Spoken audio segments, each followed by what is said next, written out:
Selyuhan na ang lahat ng mga dokumento. Pagkatapos ng gabing ito, wala nang magiging halaga ang babaeng iyan. Itapon niyo siya sa kulungan na parang basurang hindi na kailangan ng pamilya Heredia. Ang malamig at walang emosyong boses ni Mateo ay tila isang matalim na balaraw na bumaon sa dibdib ni Magdalena. Nakatayo siya sa likod ng mabigat na velvet na kurtina ng backstage, suot ang kanyang kulay gintong gown na kumukutitap sa ilalim ng mga ilaw. Sa kanyang nanginginig na mga kamay, mahigpit niyang hawak ang isang maliit na pelus na kahon. Sa loob niyon ay isang mamahaling relos, regalong binili niya para kay Mateo bilang pasasalamat sa 7 taon ng kanilang pagsasama, 7 taon na inakala niyang puno ng pag-iibigan at pagsuporta. Sa labas ng bulwagan, naririnig ang malakas na palakpakan at ang masiglang tugtugan ng mga tambol para sa Business Person of the Year Awards sa Iloilo. Ngunit sa loob ng puso ni Magdalena, tila tumigil ang pag-ikot ng mundo. Ang bawat kataga ni Mateo ay paulit-ulit na umaalingaw sa kanyang isipan, tila mga patak ng asidong tumutunaw sa kanyang pagkatao. Siguraduhin mong hindi siya makakatakas, Mateo. Dagdag pa ng isang pamilyar na boses, si Senyora Consuela. Ang biyanan niyang gabi-gabing nagdarasal ng rosaryo, ang babaeng tinuring niyang pangalawang ina. Ang lupang kinalalagyan niya ay sa atin lamang dapat. Masyado siyang naging mapanghas. Panahon na para ituro sa kanya kung saan ang lugar ng isang hamak na asawa. Bumagsak ang hawak ni Magdalena. Ang pelos na kahon ay dahan-dahang gumulong sa madilim na sulok kasabay ng pagguho ng kanyang buong mundo. Hindi niya naramdaman ang lamig ng sahig kundi ang unti-unting paninigas ng kanyang mga kalamnan. Ang kanyang lalamunan ay tila sinasakal ng isang hindi nakikitang kamay tuyot at walang boses na lumalabas. Ang bawat hininga ay isang dusa.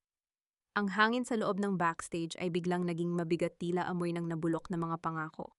Lumingon siya sa maliit na siwang ng kurtina at nakita ang kanyang asawa.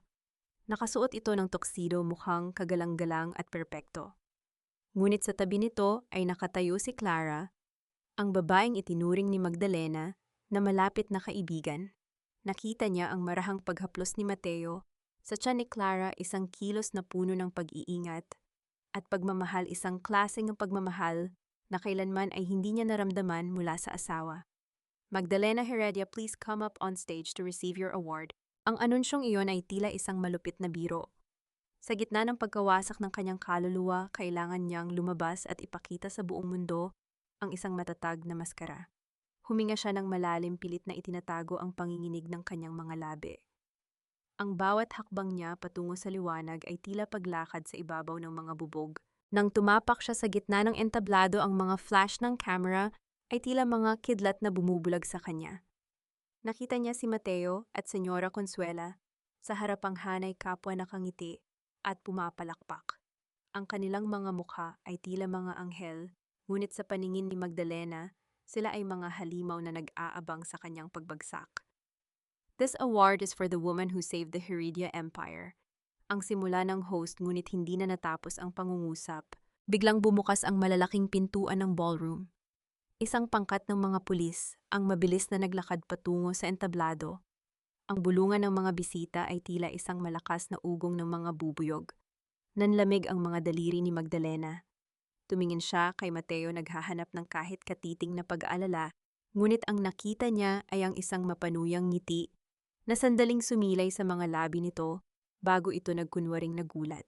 Magdalena Heredia, you are under arrest for the murder of your father, Don Alfonso Valderrama. Ang boses ng opisyal ay umalingaw-ngaw sa buong speaker system dahon na bumasag sa katahimikan ng gabi. Tila tumigil ang pintig ng kanyang puso. Ang tropeyong hawak niya ay marahang nadulas mula sa kanyang mga kamay at tumama sa sahig, isang tunog na naghudyat ng katapusan ng kanyang marangal na buhay. Tumingin siya sa kanyang biyenan at nakita niya ang pagtaas ng kilay nito habang hawak ang kanyang rosaryo. Ito ba ang dulo ng lahat ng aking pagtitiis? Ang tanong na bumabagabag sa kanyang isipan habang nararamdaman ang malamig na bakal ng posas sa kanyang mga pulso. Ang pag-ibig ko ba ang naging mitya ng sarili kong kamatayan? Tumalikod ang mundo sa kanya sa harap ng milyon-milyong nanonood, habang ang taong pinangakuan niyang mamahalin hanggang kamatayan ay nanonood lamang, naghihintay na tuluyan siyang lamunin ng kadiliman. Mommy, huwag mo akong tingnan ng ganyan. You're a murderer now at kailangan kong protektahan ang sarili ko. Ang tinig ni Bianca ay hindi na ang malambing na boses ng batang babaeng inaruga ni Magdalena sa loob ng maraming taon. Ito ay matigas, malamig at puno ng pandidiri. Nakatayo siya sa labas ng rehas, suot ang isang mamahaling puting trench coat na binili ni Magdalena para sa kanyang graduation sa medical school sa London. Ang bawat hibla ng tela niyon ay nagpapaalala sa lahat ng gabing hindi natulog si Magdalena, sa lahat ng pagtitipid na ginawa niya para lamang masiguradong makuha ng kanyang anak ang pinakamagandang buhay. Napasandal si Magdalena sa malamig at mamasamasang semento ng selda. Ang kanyang marangyang gown ay punit na sa gilid at puno ng alikabok, isang malupit na paalala ng kanyang mabilis na pagbagsak. Tiningnan niya ang kanyang mga kamay, ang mga kamay na nagluto para kay Bianca, ang mga kamay na nagpunas ng luha nito noong bata pa ito, at ang mga kamay na ngayon ay pilit na inaabot ang rehas para sa isang katiting na malasakit. Bianca, anak, alam mong hindi ko magagawa iyon sa lolo mo. Alam mong mahal ko siya, to ang paos na bulong ni Magdalena. Ang bawat salita ay tila isang sugat na bumubuka sa kanyang lalamunan. Isang mapait na tawa ang kumawala sa mga labi ni Bianca. Mahal o baka naman mahal mo ang perang maiiwan niya. Stop acting innocent, mommy. Sinabi na sa akin ni Mateo ang lahat. You were greedy, at ngayon pati ako nadadamay sa kahihiyang ginawa mo. People are talking, mommy, my career as a doctor is at stake because of you. Kinuha ni Bianca ang kanyang designer bag at kumuha ng isang panyo upang takpan ang kanyang ilong, tila ba ang hangin sa paligid ng selda ni Magdalena ay may dalang salot. I didn't come here to save you. Pumunta ako rito para sabihing huwag mo na akong tatawagan o idadamay pa sa kaso mo. From now on, I am a Heredia and you are just a criminal. Napansin ni Magdalena ang isang kislap sa leeg ni Bianca. Isang gintong kwintas na may pendant na itim na perlas, ang paboritong alahas ni Senyora Consuela, na matagal nang nawawala. Isang matalim na hinala ang dumaan sa isip ni Magdalena, ngunit bago pa siya makapagsalita, tumalikod na si Bianca at naglakad palayo. Ang tunog ng kanyang mga takong sa matigas na sahig ay tila mga martilyong pako na ibinabaon sa puso ni Magdalena. Nang mawala na ang anino ng kanyang anak, dahan-dahang lumuhod si Magdalena sa sulok ng selda. Gamit ang isang maliit at matulis na bato na nakuha niya sa sahig, sinubukan niyang isulat ang pangalan ni Bianca sa semento. B-I-A-N-C-A. Ngunit nang matapos niya ang huling titik, bigla siyang nakaramdam ng matinding kirot sa kanyang dibdib. Kinuha niya ang maliit na bote ng gamot sa kanyang bulsa, ang gamot sa puso na palaging ibinibigay sa kanya ni Bianca bago ito umalis patungong London. Kumuha siya ng isang tableta at mabilis itong nilunok. Ngunit sa halip na gumaan ang kanyang pakiramdam, ang lasa niyon ay tila harina na may halong mapait na kemikal. Hindi ito ang dati niyang gamot. Isang biglang pag-atake ng ubo ang nagpabagsak sa kanya. Nang takpan niya ang kanyang bibig, nakita niya ang malapot na pulang likido sa kanyang palad, dugo. Ang kanyang paningin ay nagsimulang lumabo, at ang malamig na semento ay tila naging isang madilim na hukay na handa siyang lamunin. Anak, pati ba ang gamot ko? Ang huling naisip ni Magdalena bago siya tuluyang mawalan ng lakas. Sa kanyang panlalabo ng mata, nakita niya ang isinulat niyang pangalan ni Bianca sa sahig. Gamit ang kanyang nanginginig na daliri, pilit niyang pinunasan ang pangalan, binura ang huling alaala ng pag-ibig na naging dahilan ng kanyang unti-unting pagkamatay. Sino pa ang matitira sa kanya kung ang sarili niyang dugo at laman ang naglagay ng lason sa kanyang bawat hininga? Huwag mong ubusin ang luha mo sa mga taong matagal ka nang pinatay sa kanilang isip. Sayangin mo ang iyong lakas sa paghinga dahil iyon na lamang ang tanging pag-aari mo ngayon. Ang kung boses na iyon ay galing sa kadiliman ng kabilang selda.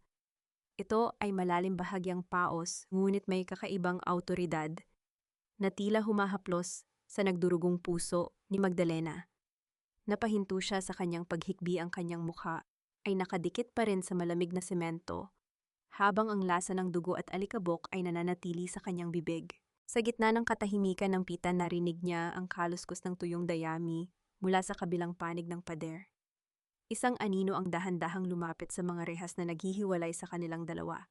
Ang liwanag mula sa isang maliit na bintana sa itaas ay tumama sa kalahating bahagi ng mukha ng estranghero. Halos mapatid ang hininga ni Magdalena. Ang hugis ng panga, ang matangos na ilong at ang bagsak ng buhok nito, ito ay ang mukha ng taong pumatay sa kanyang kaluluwa. Mateo ang nanginginig na tawag ni Magdalena. Ang kanyang puso ay biglang tumibok ng mabilis, isang halo ng takot at hindi maipaliwanag na pag-asa. Mateo, ikaw ba yan? Dumating ka ba para iligtas ako? Please sabihin mong nagkamali lang ang lahat. Isang mapait na ngiti ang sumilay sa mga labi ng lalaki. Hindi ito ang mapanuyang ngiti ng kanyang asawa, kundi isang ngiti ng taong marami ng pinagdaan ang hirap. Hindi ako ang demonyong tinatawag mo, pero alam ko kung gaano kasakit ang mabulag ng pag-ibig sa isang Heredia. Inabot ng lalaki ang isang pirasong tuyong tinapay at isang plastik na baso ng tubig sa siwang ng mga rehas. Kumain ka, hindi ka makakapaghiganti kung hahayaan mong ubusin ka ng lason sa katawan mo. Nanginginig ang mga kamay ni Magdalena habang tinatanggap ang tubig. Habang iniinom niya ito, dahan-dahang naupo ang lalaki, sa kabilang panig ang kanyang likod ay nakasandal sa pader na naghihiwalay sa kanila. Sa kabila ng galit at sakit na ramdaman ni Magdalena, ang isang kakaibang init mula sa presensya ng estrangherong ito, biglang nagsimulang humuni ang lalaki. Isang pamilyar na himig ng Ilonggo ang pumuno sa tahimik na selda, ang ili-ili tulog bata. Ang kanyang boses ay tila isang malambot na kumot na bumabalot sa nanginginig na katawan ni Magdalena. Sa bawat nota tila dahan-dahang nahuhugasan ang hapdi ng pagkakanulo ni Bianca at ang kalupitan ni Mateo. Bakit mo ginagawa ito? Tanong ni Magdalena, ang kanyang boses ay puno ng pagtataka habang dahan-dahan siyang sumasandal sa pader katapat ng kinalalagyan ng lalaki. Tumigil ang lalaki sa pag-awit at tumingin sa malayo, tila nakikita ang mga ala-ala sa dilim. Dahil nakikita ko ang sarili ko sa iyo. Isang taong itinapon dahil hindi na mapakinabangan ng mga taong nasa itaas. Tumingin siya ng diretso sa mga mata ni Magdalena, at doon nakita ni Magdalena ang isang apoy na matagal na niyang kinalimutan sa kanyang sarili. Ang pangalan ko ay Mateo rin, ngunit ako ang anino na pilit nilang ibinaon sa limot. Makinig ka sa akin, Magdalena. Hindi lang ikaw ang ninakawan ng pamilyang Heredia ng buhay at dangal. At darating ang araw, tayo naman ang kukuha ng lahat mula sa kanila. Naiwan si Magdalena na nakatulala sa dilim. Ang boses ng lalaki ay patuloy na umaalingaw-ngaw sa kanyang isipan, tila isang pangako ng bagyo na paparating.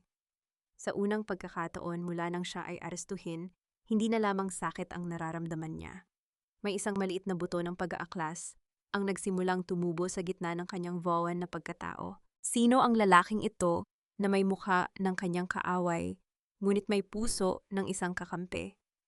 At anong lihim ang itinatago ng pamilya Heredia na kayang magpabagsak sa kanilang tila hindi matitibag na kaharian? Huwag kang bibitiw, Magdalena. Ang kamatayan mo ang tanging hinihintay nila para tuluyang malibing ang katotohanan. Ang boses ni Mateo Jr. ay tila isang angkla na pumipigil kay Magdalena na tuluyang malunod sa kawalan ng pag-asa. Sa loob ng 4 na araw sa madilim na seldang iyon, ang tanging nagpapanatili sa kanyang katinuan ay ang mahihinang usapan nila sa pagitan ng pader. Nalaman niya ang kwento nito si Mateo Jr. ay bunga ng isang nakaraang pag-ibig ng yumaong Don Alfonso sa isang simpleng babaeng taga-isla, isang katotohanang pilit na binura ni Senyora Consuela sa pamamagitan ng dahas at pananakot. Nakahiga si Magdalena, ang kanyang pisngi ay nakalapat sa magaspang na semento habang pinakikinggan ang bawat salita ng lalaki. Itinapon nila ako sa dagat nung bata pa ako, inakalang lalamunin ako ng mga pating. Pero ang dagat ay marunong magbalik ng katarungan, Magdalena.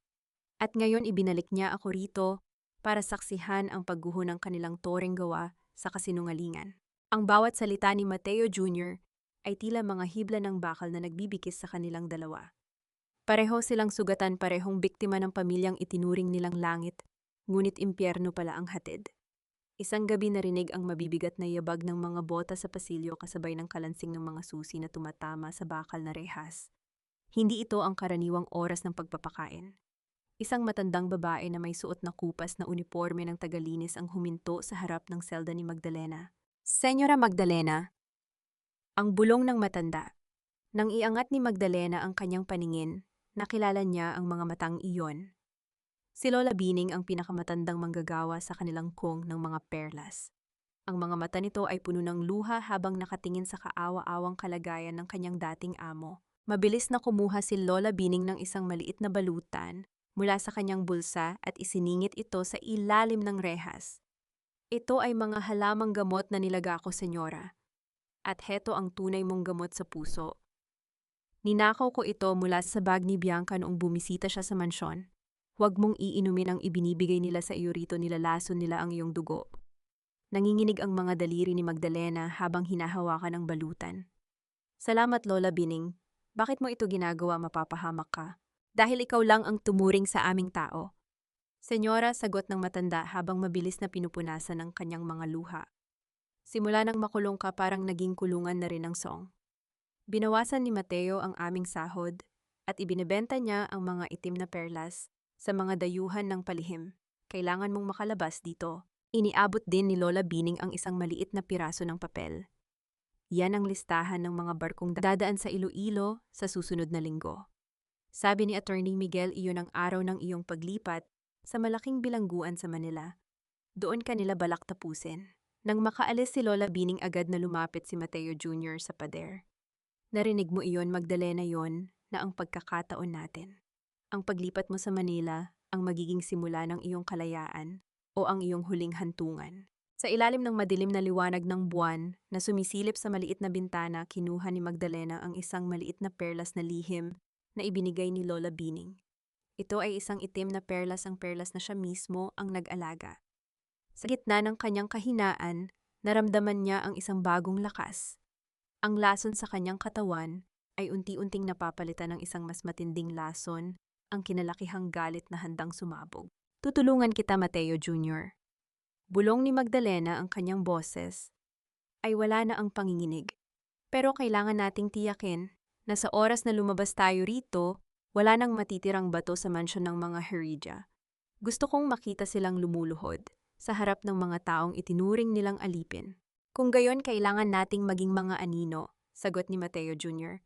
Maghanda ka, Magdalena, dahil sa susunod na linggo mamamatay ang Magdalena na biktima at isisilang ang Magdalena na magiging bangungot nila. Ngunit sa kalagitnaan ng kanilang pagpaplano, isang malakas na kalabog ang narinig mula sa dulo ng pasilyo. Ang boses ni Mateo Sr. ay umalingaw-ngaw, puno ng galit at pagmamalaki. Nasaan ang asawa ko? Gusto ko siyang makita bago siya tuluyang mawala sa paningin ko. Nanlamig si Magdalena. Ang kanyang asawa ay narito. At tila may dala itong balitang mas masahol pa sa kamatayan. Sayang naman ang ganda mo, Magdalena. Diyan ka na ba talaga lulubog sa dumi at limot? Tas ni maningik, ay mo kita. Ang boses ni Mateo ay dumating bago pa ang kanyang anino puno ng pangungutya at peking awa. Huminto siya sa tapat ng rehas, ang kanyang mamahaling sapatos ay tila kumikinang sa gitna ng madungis na pasilyo. May dala siyang amoy na agad nagpabaliktad sa sikmura ni Magdalena, ang matapang na amoy ng tabako na hinaluan ng matamis at malansang halimuyak ng pabango ni Clara. Isang amoy ng pagtataksil na nakabalot sa luho. Dahan-dahang tumayo si Magdalena, iniinda ang kirot sa kanyang mga kalamnan. Sa loob ng kanyang palad, mahigpit niyang tinitipon ang maliit na bote ng gamot na ibinigay ni Lola Bining. Ito na lamang ang tanging alas na hawak niya, ang tanging bagay na naghihiwalay sa kanya sa kamatayan. Bakit ka narito, Mateo? Ang tanong ni Magdalena, ang kanyang boses ay tila isang tuyong dahon na hinihipan ng hangin, ngunit may talim na hindi kayang itago. Hindi ba dapat ay nagdiriwang ka na kasama ang bago mong kulasisi? Isang maikling tawa ang pinakawalan ni Mateo, sabay dukot ng isang puting sobre mula sa kanyang taksido. Galit ka pa rin. Intindihin mo ako, Magdalena. Negosyo lang ito. Masyado kang naging matalino, masyado kang naging matapang. Nakakalimutan mo na ang isang Heredia ay hindi kailanman papayag na pamunuan ng isang babaeng galing sa putikan. Inilapit ni Mateo ang kanyang mukha. Sa rehas ang kanyang mga mata ay nanlilisik sa kasamaan. Pirmahan mo na ito. Isang dokumento na nagsasabing kusa mong ibinibigay ang lahat ng iyong share sa akin para sa kapakanan ng anak natin, ang anak ko kay Clara. Kapalit nito, titiyakin ko na hindi ka na mahihirapan sa Manila. At kung hindi ako pumirma, hamon ni Magdalena, ang kanyang likod ay nananatiling tuwid sa kabila ng panghihina. Alam nating dalawa na hindi ka na makakarating ng buhay sa Manila, Magdalena. Ang bulong ni Mateo, ang kanyang hininga, ay mainit at mabaho sa pandama ni Magdalena. Ang biyahe ay mahaba at maraming aksidenteng pwedeng mangyari sa dagat. Huwag mo nang hintayin na maging pagkain ka ng mga isda. Isipin mo si Bianca. Kahit itinakwil ka na niya, ayaw mo namang maging anak siya ng isang kriminal na nawala na lang na parang bula, di ba? Naramdaman ni Magdalena ang isang matinding pangangatog sa kanyang tuhod. Hindi dahil sa takot, kundi dahil sa labis na pagkamuhing nagniningas sa kanyang dibdib. Ang bawat salita ni Mateo ay tila isang latay na nagmamarka sa kanyang kaluluwa. Tumingin siya sa kanyang asawa, ang lalaking minahal niya, ang lalaking pinagkatiwalaan niya ng kanyang buhay at ng dangal ng kanyang ama. Ang akala mo ba ay nabulag ako ng pag-ibig mo, Mateo? Ang naiisip ni Magdalena habang pinagmamasdan ang mapanlinlang na mukha ng asawa. Ang akala mo ba ay ikaw ang may hawak ng mitsa? Hindi ko pipirmahan ang kamatayan ko sa kamay mo, ang tanging lumabas sa mga labi ni Magdalena. Biglang nagbago ang anyo ni Mateo. Ang peking ngiti ay napalitan ng isang madilim na anyo ng galit. Inabot niya ang leeg ni Magdalena sa pagitan ng mga rehas, ngunit mabilis na nakailag ang babae. Matigas ka talaga kung iyan ang gusto mo, sige. Mabulok ka rito at huwag kang mag-alala tungkol sa tatay mo. Bago siya nalagutan ng hininga, siniguro ko na ang huling mukhang makikita niya ay ang mukha ng taong kukuha ng lahat ng pinaghirapan niya. Nanigas ang buong katawan ni Magdalena. Anong sinabi mo? Ngunit hindi na sumagot si Mateo. Tumalikod siya nang may kasamang malakas na yabag, iniwan ng isang katahimikang mas nakakabingi kaysa sa anumang sigaw. Sa kabilang selda, narinig ni Magdalena ang mahinang pagkalos ng kamay ni Mateo Jr. Sa pader, isang babala na kailangan na nilang kumilos. Naiwan si Magdalena na nakatayo sa gitna ng dilim, ang kanyang mga mata ay nakapako sa pintuan kung saan lumabas ang kanyang asawa. Ang kanyang puso ay tila isang piraso ng baso na nadurog sa libu-libong piraso, bawat isa ay matalim at nakakasugat. Ito na ba ang dulo ng aking katapatan? Ang tanong na bumubulong sa kanyang diwa. Ang maging biktima ng isang halimaw na ako mismo ang nagpakain. Ngunit sa gitna ng sakit, isang malamig na desisyon ang nabuo. Kung ang mundo ay nais siyang maging biktima, gagawin niyang huling pagkakataon na ito para lumuha. Sa susunod na magkikita sila ni Mateo, titiyakin niyang ang luha ay hindi na manggagaling sa kanyang mga mata. Pinatay niya si Papa. Ang lalaking pinagkatiwalaan ko, ang lalaking ibinigay ko ang lahat. Siya ang pumaslang sa kaisa-isang taong nagmahal sa akin ng tunay. Ang bulong na ito ni Magdalena ay tila isang sumpa na lumutang sa madilim na sulok ng selda. Ang kanyang mga mata na dati ay puno ng luha at pagmamakaawa ay biglang nagbago. Ang init ng kanyang pighati ay unti-unting naging malamig na puot, isang klase ng lamig na tila yelo na bumabalot sa kanyang puso. Hindi na siya nanginginig. Sa halip, ang kanyang buong katawan ay naging matigas, tila isang estatwang gawa sa marmol na hindi kayang tistisin ng kahit anong talim. Sa kabilang panig ng pader, narinig niya ang malalim na paghinga ni Mateo Jr. Ngayon ay alam mo na ang totoo, Magdalena. Ang sakit ay hindi kaaway. Ang sakit ay ang gasolina na magdadala sa iyo sa iyong pagbangon. Huwag mong hahahayaang mamatay ang apoy na yan. Gamitin mo iyan para mabuhay hanggang sa makita mo ang kanilang pagbagsak. Dahan-dahang itinaas ni Magdalena ang kanyang kamay at hinawakan ng magaspang na ibabaw ng pader. Salamat, Mateo. Kung hindi dahil sa iyo, baka hinayaan ko na ang sarili kong lamunin ng lason. Pero hindi na ngayon. Kung gusto nila ng halimaw, ibibigay ko sa kanila ang isang reyna na galing sa impyerno. Kinuha niya ang huling tableta ng tunay na gamot mula sa maliit na bote at nilunok ito ng walang pag-aalinlangan. Naramdaman niya ang unti-unting pagbabalik ng init sa kanyang mga kalamnan. Ang pagdaloy ng lakas na tila isang ilog na muling nabuhay pagkatapos ng mahabang tagtuyot. Makinig ka sa akin, ang mahinang tagubilin ni Mateo Jr. Sa susunod na oras, darating ang mga gwardya para sa iyong paglipat. Huwag kang lalaban. Magkunwari kang mahina, magkunwari kang susuko na. Hayaan mong isipin nilang panalo na sila. Ang kayabangan ni Mateo ang magiging pinakamalaking butas sa kanyang plano. Hindi nagtagal, ang katahimikan ng gabi ay binasag ng tunog ng mabibigat na bakal na pintuan na bumubukas sa dulo ng pasilyo. Ang tunog ng mga susi na nagkakalansing ay tila isang babala ng paparating na hatol. Dalawang gwardya ang lumitaw sa harap ng selda ni Magdalena. Ang kanilang mga mukha ay walang emosyon. Tila mga robot na sumusunod lamang sa utos. Magdalena Heredia, tumayo ka na. Oras na para sa iyong paglipat, ang mariing utos ng isa sa mga gwardya. Dahan-dahang tumayo si Magdalena. Sinadya niyang pasuray-suray ang kanyang lakad pilit na ipinapakita ang panghihina na inakala ng lahat na nararamdaman niya. Yumuko siya hinayaang tabunan ng kanyang buhok ang kanyang mga mata na ngayon ay nagniningning sa determinasyon. Bago siya tuluyang ilabas sa selda, sumulyap siya sa kinalalagyan ni Mateo Jr. Bagamat pader ang namamagitan, naramdaman niya ang isang tahimik na pangako mula sa lalaki. Isang pangako na hindi ito ang huling pagkakataon na magkakasama sila. Habang nilalakad niya ang madilim na pasilyo patungo sa naghihintay na sasakyan, naramdaman ni Magdalena ang malamig na simoy ng hangin sa labas. Ito yung unang pagkakataon na nakaramdam siya ng hangin sa loob ng maraming araw. Tumingin siya sa malayo sa direksyon kung nasaan ang mansyon ng mga Heredia. Ang liwanag niyon sa malayo ay tila isang mapanlinlang na bituin. Magdiwang ka na, Mateo! Magdasal ka na, Senyora Consuela! Ang bulong ni Magdalena sa kanyang isipan habang isinasakay siya sa loob ng van. Dahil ang bawat kilometrong ilalayo niyo ako sa Iloilo ay isang kilometrong ilalapit ko sa inyong huling hantungan. Ngunit sa loob ng sasakyan, hindi lamang ang mga gwardiya ang naroon. Sa dilim ng likurang upuan, nakita ni Magdalena ang isang anino na may hawak na hiringgilya. Isang masamang ngiti ang sumalubong sa kanya, ang ngiti ng abogado ni Mateo, si Attorney Miguel.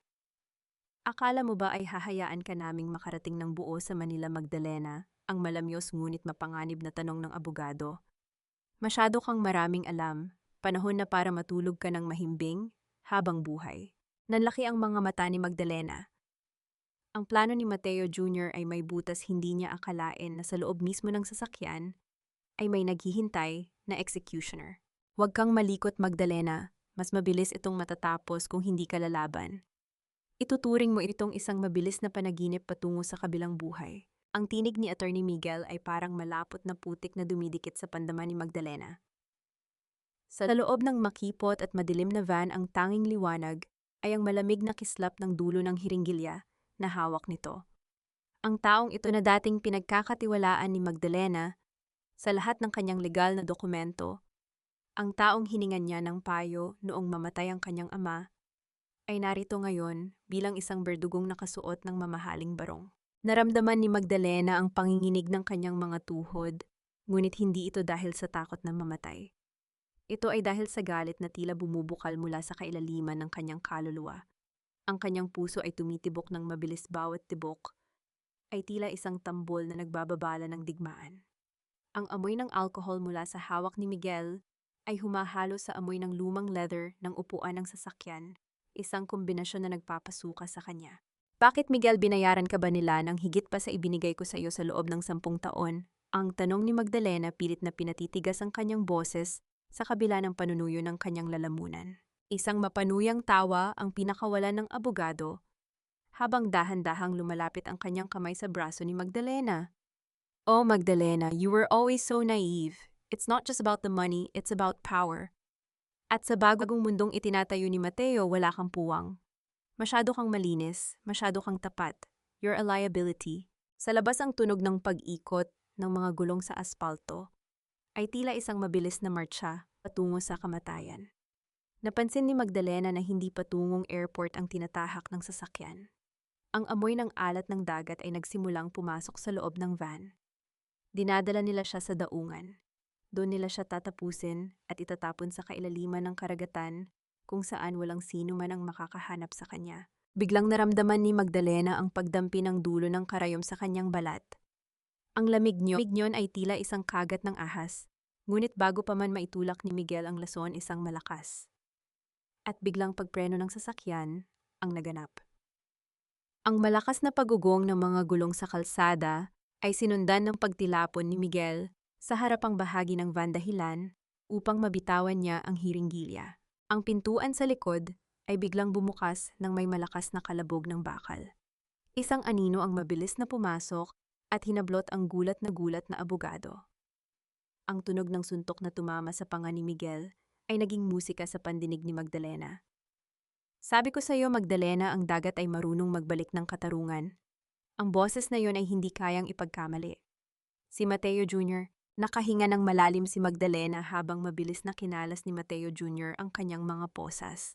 Ang bawat pag-ikot ng susi ay tila pagbasag sa mga kadenang matagal nang gumagapos sa kanyang pagkatao. Ngunit nang tumingin siya sa labas ng van, hindi kaligtasan ang bumungad sa kanya. Nakatigil sila sa gilid ng isang liblib na pier. Nakapaligid sa kanila ang tatlong itim na sasakyan, at mula sa isa sa mga ito, lumabas si Mateo Sr. Hawak ang isang baril at may kasamang malupit na ngiti sa kanyang mga labi. Akala nyo ba ay ganoon lang kadaling takasan ang isang Heredia? Ang sigaw ni Mateo Sr. ang kanyang boses ay tila kulog na bumabasag sa katahimikan ng gabi. Ang hangin ay biglang naging mapanganib. Sa likod ni Magdalena ay ang madilim na dagat at sa harap niya ay ang demonyong nangakong mamahalin siya. Habang buhay ngunit ngayon ay handang maging huling mukhang makikita niya bago ang wakas. Pumili ka Magdalena, hamon ni Mateo Sr. habang ikinakasa ang baril. Ang dagat na lalamon sa iyo o ang bala na tatapos sa paghihirap mo. Sa sandaling iyon, hindi tumingin si Magdalena sa baril. Tumingin siya sa kanyang mga kamay, ang mga kamay na dati ay puro sugat. Mula sa pagtatrabaho sa Dondian, ang mga kamay na ngayon ay nakakuyom ng mahigpit. Isang kakaibang katahimikan ang bumalot sa kanya sa gitna ng panganib. Hindi ako ang pipili, Mateo. Ang bulong ni Magdalena na tila naririnig ng hangin. Dahil ang dagat na sinasabi mo, ito ang kukuha sa iyo. Sa isang iglap, isang malakas na tunog ng sirena ang narinig mula sa malayo, ngunit hindi ito sirena ng pulis. Ito ay ang malakas na busina ng isang malaking barko na papalapit sa pier, ang barko ng mga manggagawang pinamumunuan ni Lola Bining. Hayop kayong mga hampas lupa. Magsilayas kayo kung ayaw ninyong dumanak ang dugo rito. Ang bulyaw ni Mateo Sr. ay tila isang asong ulol na pilit na nanakot. Ngunit ang kanyang tinig ay bahagyang nanginig nang makita ang dagsa ng mga bangkang demotor na papalapit sa pier. Ang madilim na dagat ng Iloilo ay biglang nagliwanag, hindi dahil sa buwan, kundi dahil sa daan-daang sulo na hawak ng mga manggagawa sa Dondian at yung ng mga perlas. Ang bawat apoy ay tila isang nagbabagang mata ng katarungan na nakatitig sa kanya. Naramdaman ni Magdalena ang isang mainit na bugso ng emosyon sa kanyang dibdib. Nakatayo siya sa gitna ng panganib, ang hangin sa pier ay amoy pulbura at alat, ngunit sa unang pagkakataon, hindi siya nakaramdam ng takot. Tiningnan niya ang mga kamay ng mga manggagawa, mga kamay na puno ng kalyo, mga kamay na hinubog ng hirap, ang mga kamay na ngayon ay nakakuyom para sa kanya. Mateo, ang mga taong tinatawag mong hampas lupa, ang nagpakain sa iyo sa loob ng maraming taon. Ang boses ni Magdalena ay naging matatag, tila isang daluyong na hindi kayang pigilin. Sila ang saksi sa bawat nakaw mong yaman. Sila ang nakakita sa bawat patak ng dugo ng tatay ko na dumanak sa lupang ito. Tumahimik, Catch, ang sigaw ni Mateo Sr. habang lalong hinihigpitan ang hawak sa kanyang baril. Ang kanyang mga mata ay nanlilisik, puno ng desperation. Isang kalabit ko lang nito, Magdalena. Tapos ang kwento mo, Miguel, tumayo ka riyan at tulungan mo ako. Ngunit si Attorney Miguel ay nanatiling nakasubsob sa sahig ng van, nanginginig at tila nawalan na ng katinuan. Pagkatapos ng suntok ni Mateo Jr., mula sa pinakamalaking bangka, tumayo si Lola Bining. Ang kanyang puting buhok ay nililipad ng hangin, ngunit ang kanyang tayo ay tila isang matandang puno na hindi kayang ibuwal ng bagyo. Bitawan mo ang baril, Mateo. Hindi na ito ang panahon ng mga Heredia. Ang bawat butil ng perlas na ninakaw mo ay may katapat na sumpa mula sa amin. Sa isang iglap, ang katahimikan ng pier ay pinunit ng isang matalim na pagsabog ng pulbura. Isang putok ng baril ang umalingaw-ngaw na naging sanhi ng paglipad ng mga ibon sa kadiliman. Naramdaman ni Magdalena ang init ng isang bagay na dumaan sa kanyang balikat, ngunit hindi siya natumba. Si Mateo Jr. ay mabilis na humarang sa harap ni Magdalena. Ang kanyang katawan ay naging kalasag. Ngunit bago pa makaputok muli si Mateo Sr., isang kumpol ng mga bato at piraso ng bakal ang ibinato ng mga manggagawa mula sa mga bangka. Then, upang mawala ng balanse, ang asawa ni Magdalena.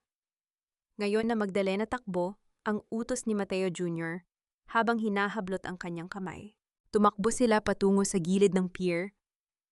Ang bawat hakbang ay tila isang pagtakas mula sa isang mahabang bangungot. Ang tunog ng mga yabag nila sa kahoy na sahig ng pier ay sumasabay sa mabilis na pagtibok ng puso ni Magdalena.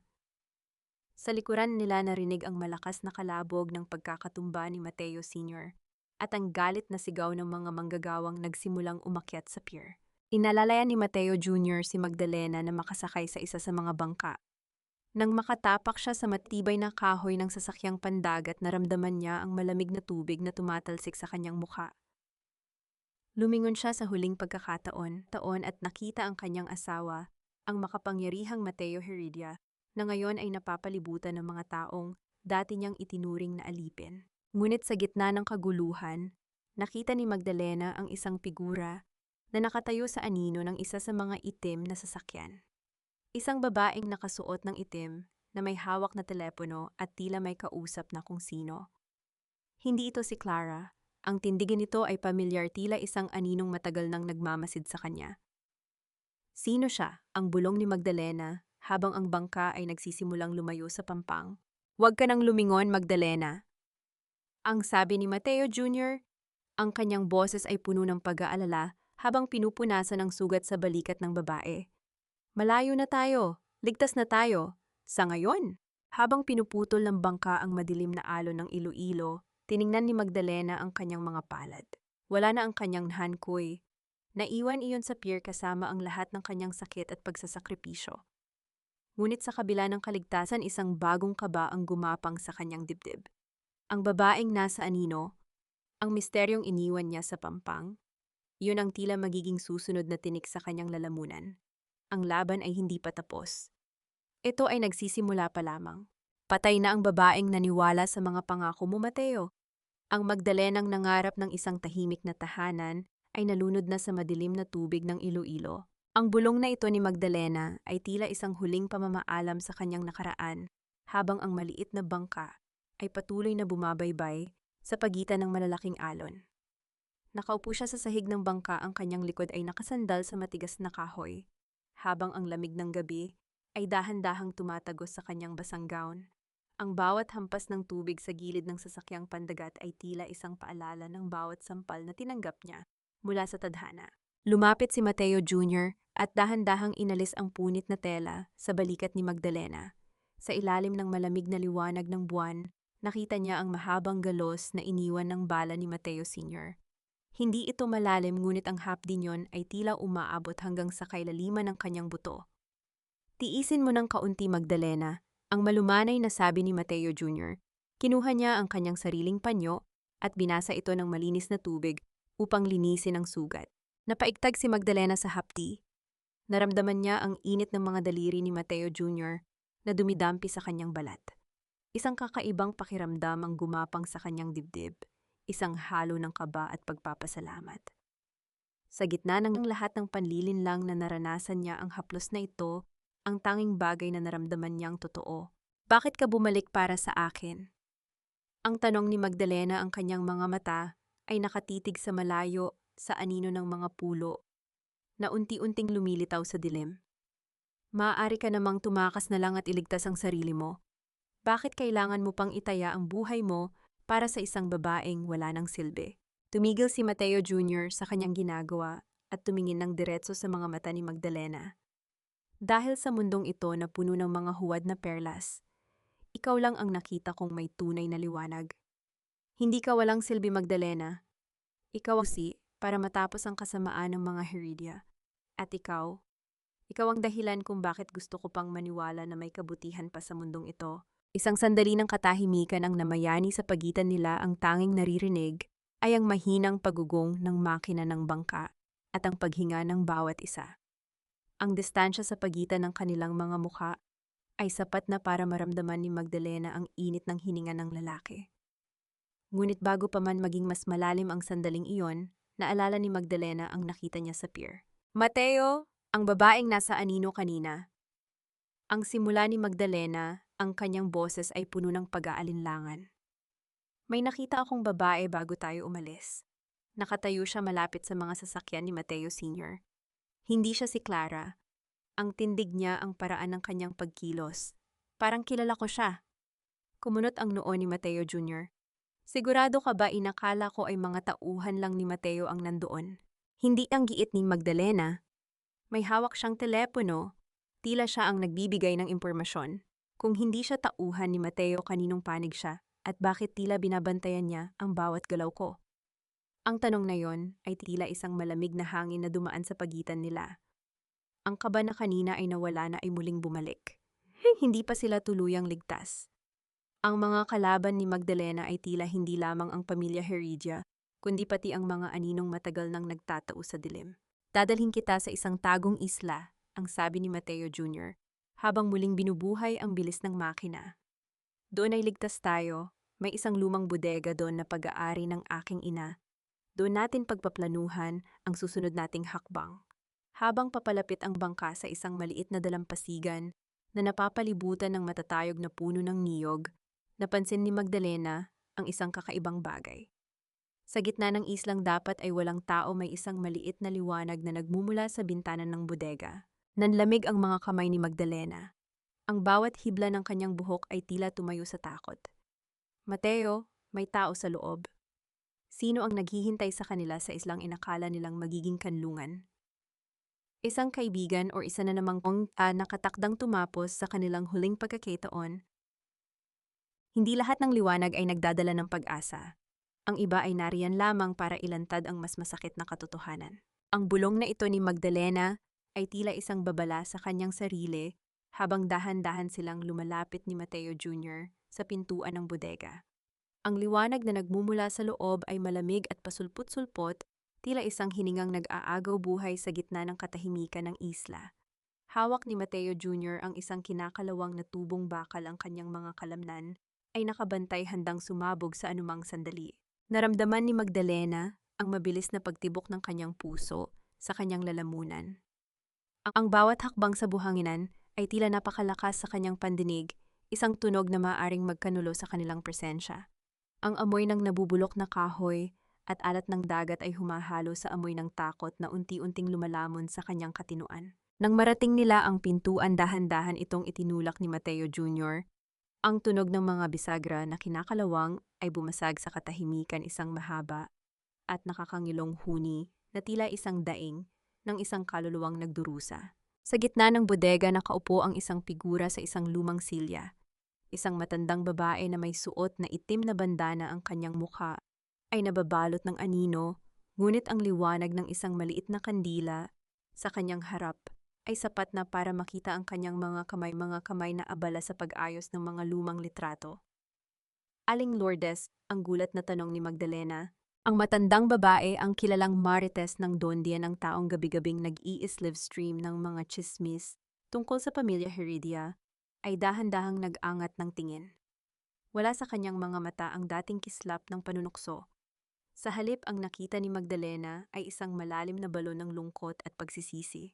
Akala ko ay hindi na kayo makakarating, senyora, ang paos na boses ni Aling Lourdes.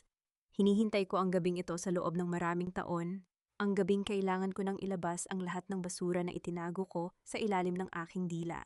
Nanigas si Magdalena sa kanyang kinatatayuan. Lumapit siya ng dahan-dahan, ang kanyang mga mata ay nakapako sa mga litratong nasa mesa. Ang mga ito ay mga litrato ng kanyang ama, si Don Alfonso, kasama ang isang batang lalaki, na may pamilyar na mga mata, si Mateo Jr. Bakit ka narito, Aling Lourdes? Akala ko ba ay panig ka kay Mateo? Ikaw ang sumira sa pangalan ko sa social media? Ang sumbat ni Magdalena, ang kanyang boses ay puno ng pait. Ginawa ko iyon para protektahan ka, senyora. Ang pagtatapat ng matanda habang ang isang luhang malapot ay dahan-dahang gumulong sa kanyang kulubot na pisngi. Ang livestream na yun lang ang tanging paraan para malaman ng publiko na buhay ka pa. Kung hindi ko ginawa ang ingay na yon, matagal ka na nilang naitumba sa loob ng piitan nang walang nakakaalam. Ang ingay ang tanging kalaban ng mga aninong pumatay sa itay mo. Inabot ni Aling Lourdes ang isang maliit at itim na box mula sa ilalim ng mesa. Narito ang lahat, ang mga dokumento, ang mga tunay na testamento, at ang video recording ng gabing nilason nila si Don Alfonso. Hindi lang si Mateo ang naroon, senyora. Ang taong nag-abot ng baso sa tatay mo ay ang taong pinakamalapit sa puso mo. Naramdaman ni Magdalena ang pag-ikot ng paligid. Ang bawat salita ni Aling Lourdes ay tila isang malakas na sampal na nagpabagsak sa kanyang huling depensa. Sino ang tanging lumabas sa kanyang mga labi? Si Bianca Chi, ang bulong ni Aling Lourdes. Ang katahimikan sa loob ng bodega ay naging kasing bigat ng isang libingan. Hindi makapaniwala si Magdalena. Ang kanyang anak ang batang inalagaan niya nang higit pa sa kanyang sarili, ang siyang pumatay sa sarili nitong lolo. Naramdaman ni Magdalena ang isang matinding panghihina sa kanyang mga tuhod. Napakapit siya sa braso ni Mateo Jr. Ang kanyang mga kuko ay bumaon sa balat nito. Ang mundo ay tila naging isang malupit na biro. Ito ang dahilan kung bakit kailangan mong bumalik, Magdalena, ang sabi ni Mateo Jr. Ang kanyang boses ay puno ng determinasyon. Hindi lang para bawiin ang yaman, kundi para kunin ang katarungan mula sa mga kamay ng mga taong itinuring mong pamilya. Ngunit sa gitna ng kanilang pag-uusap, isang tunog ng mabilis na pag-ugong ng makina ng speedboat ang narinig mula sa dalampasigan. Ang liwanag ng malalakas na flashlight ay nagsimulang gumapang sa mga dingding ng bodega. Nahanap nila tayo, ang babala ni Mateo Jr.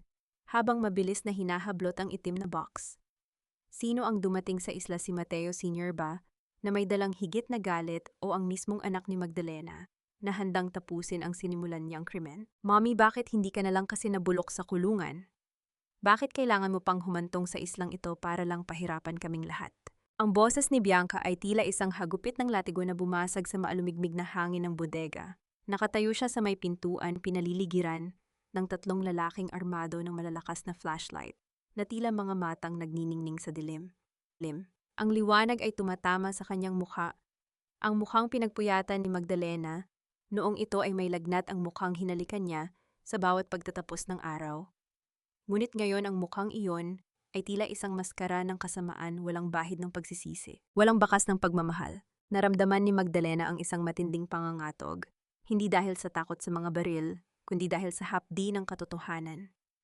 Hawak niya sa kanyang nanginginig na mga daliri ang itim na kahon na naglalaman ng ebidensya ng krimen ni Bianca. Ang bawat tibok ng kanyang puso ay tila isang pagsabog ng sakit na kumakalat sa kanyang buong sistema. Ang amoy ng dagat na pumapasok sa bodega ay tila amoy ng isang libingan na dahan-dahang bumubukas. Bianca, anak, paano mo nagawa yon sa lolo mo? Ang pause na tanong ni Magdalena, ang kanyang boses ay tila isang hibla ng sinulid na malapit ng mapatid. Inalagaan kita, ibinigay ko ang lahat. Bakit kailangang dumanak ang dugo ng sarili nating pamilya para sa pera? Isang mapait at nakakangilong tawa ang pinakawalan ni Bianca habang dahan-dahan siyang humahakbang pumasok. Ang bawat tunog ng kanyang sapatos sa sahig na kahoy ay tila isang pako na ibinabaon sa puso ni Magdalena. Pamilya, don't be so dramatic, mommy. You just adopted me to feel good about yourself. Inalagaan mo ako dahil gusto mong magmukhang perpekto ang pamilya Heredia. Pero kailanman hindi mo ako itinuring na tunay na tagapagmana. Palagi akong pangalawa lang sa mga perlas mo. Inilabas ni Bianca ang isang kulay gintong lighter at pinaglaruan ang apoy nito.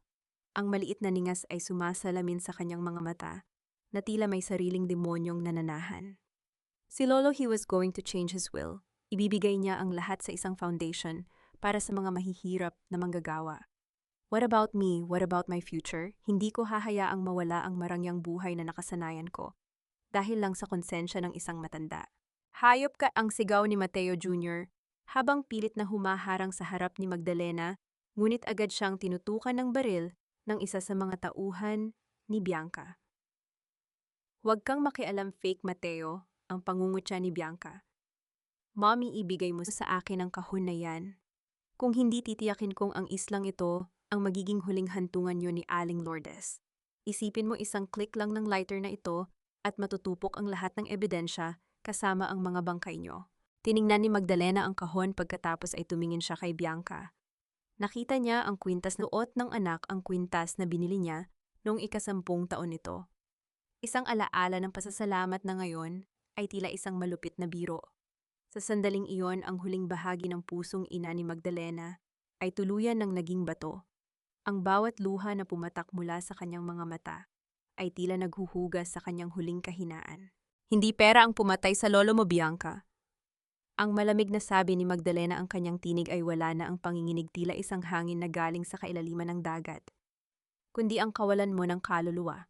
At kung sa tingin mo ay hahayaan kitang sunugin ang katotohanan, nagkakamali ka. Biglang itinaas ni Bianca ang lighter at itinapon ito sa isang tumpok ng mga tuyong jute sack sa gilid ng bodega.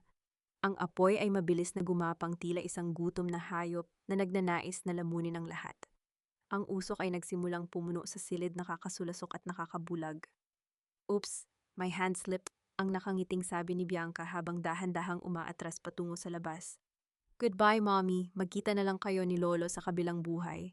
Habang ang apoy ay mabilis na lumalaki at ang kisame ay nagsisimulang magbabala ng pagbagsak, kailangang pumili ni Magdalena ang itim na kahon na tanging ebidensya ng katarungan o ang buhay ni Mateo Jr. at Aling Lourdes na ngayon ay nahihirapang huminga dahil sa usok.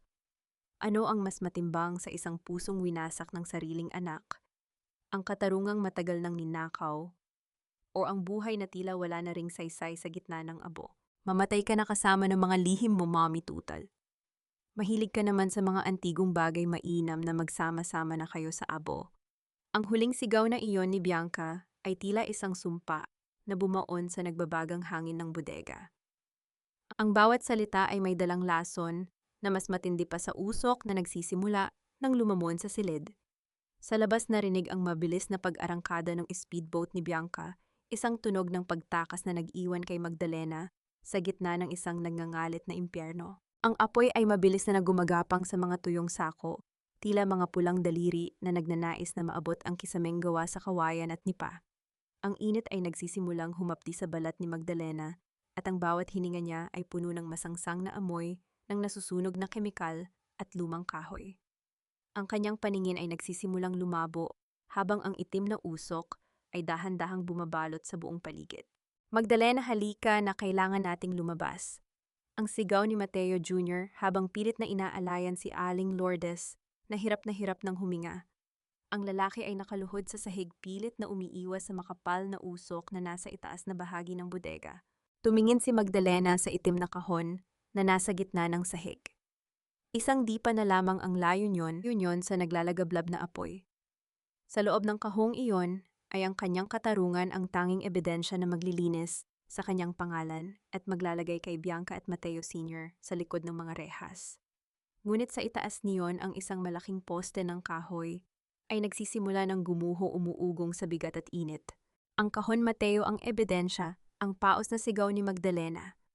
Ang kanyang lalamunan ay tila tinutusok ng libu-libong karayom. Hayaan mo na yan. Ang buhay mo ang mas mahalaga.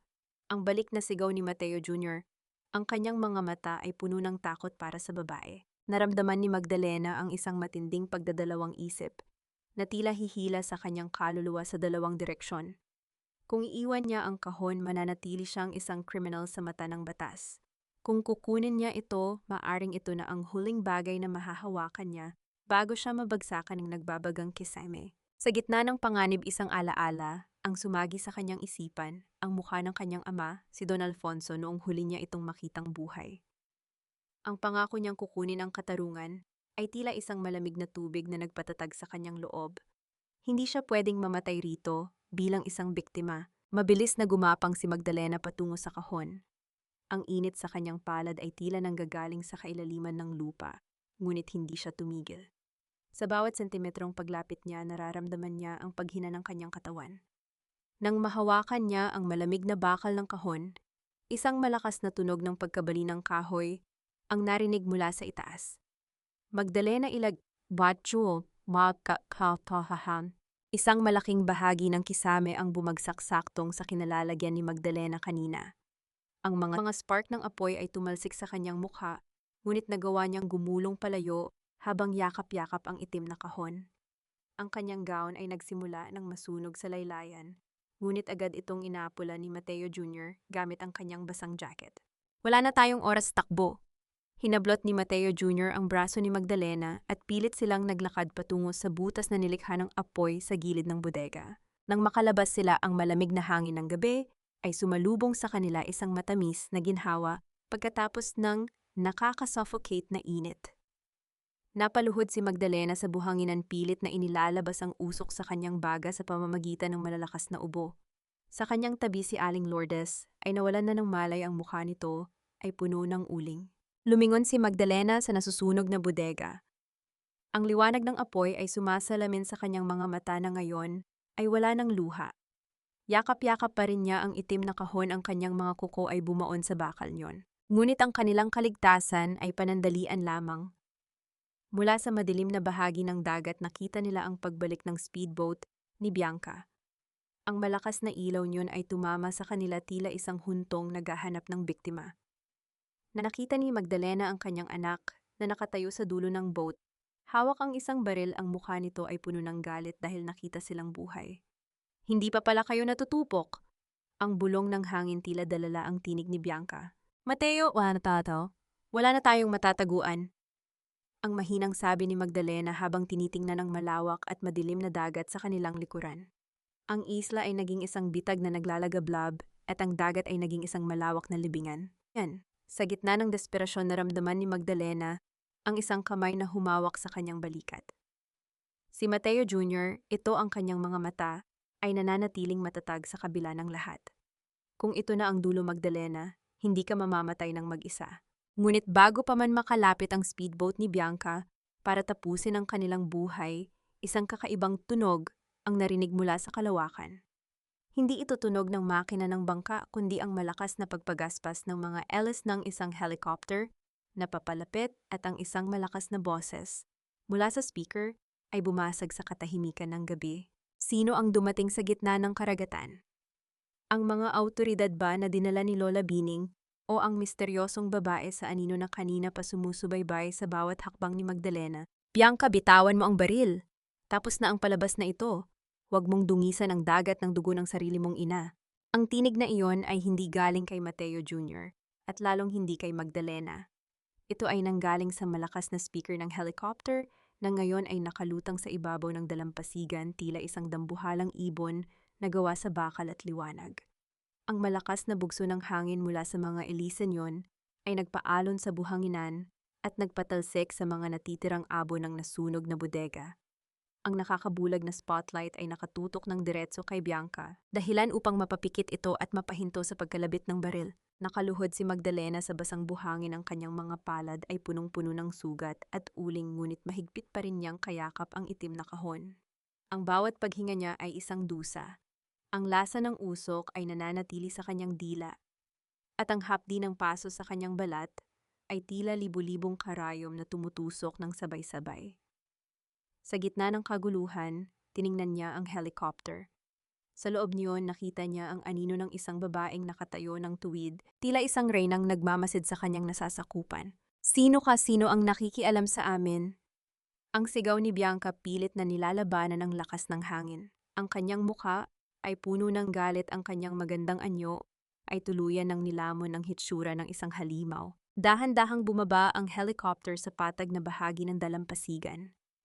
Nang tumigil ang mga hélice at muling bumalik ang katahimikan, isang katahimikang mas nakakabingi kaysa sa ingay, bumukas ang pintuan niyon.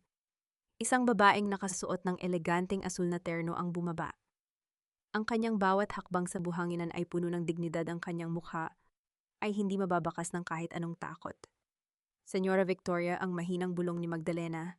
Si Victoria ang matalik na kaaway ni Senyora Consuela.